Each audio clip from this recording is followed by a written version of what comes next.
নমস্কার।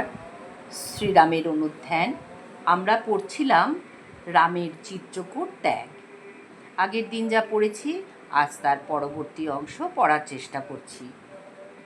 অনুসূয়ার কথা শুনে সীতা বললেন, আর যে পতি যে স্ত্রীর গুরু তা আমার জানা আছে। পতি যদি অনার্য ও দরিদ্র হন তবুও তার প্রতি সদ্ব্যবহার করা স্ত্রীর আবশ্যক কর্তব্য। আর যদি সে পতি প্রশংসনীয়, গুণবান, দয়ালু, জিতেন্দ্রিয়, প্রীতিমান, ধার্মিক এবং মাতা পিতার মতো প্রিয় হন, তাহলে যে তার প্রতি দ্বিধাশূন্য সদ্ব্যবহার থাকবে, এতে আর আশ্চর্যের কি? আমি যখন রামের সাথে বনে আসি তখন আমার শাস্ত্রমাতা কৌশল্যা যে উপদেশ দিয়েছিলেন, বিবাহের সময় অগ্নির সামনে আমার মা যা বলেছেন, সে সমস্তই আমি হৃদয়ে ধারণ করে রেখেছি।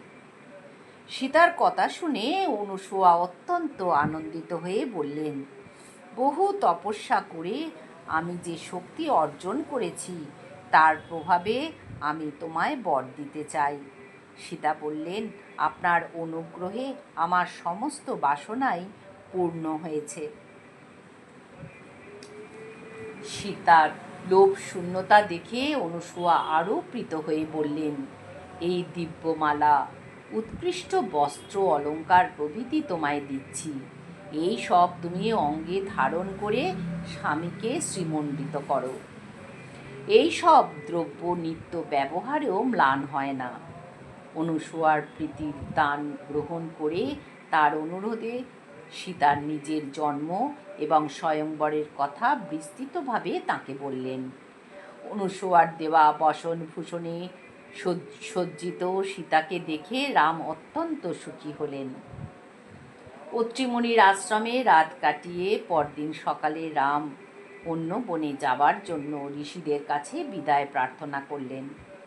ঋষিরা বললেন, এখানে রাক্ষসেরা আমাদের ওপর অত্যাচার আরম্ভ করেছেন। নরমাংসভোজী রাক্ষসেরা একটু অসাবধান দেখলেই তপস্বীদের মেরে ফেলছে। তুমি তাদের অত্যাচার বন্ধ করে তাপসদের রক্ষা করো।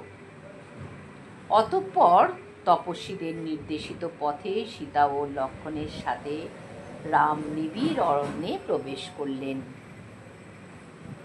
আজ এই পর্যন্ত। আগামীকাল আমরা পড়ব অরণ্যকাণ্ড। হরি ওম তৎসৎ। শ্রীরামকৃষ্ণার্পণমস্তু।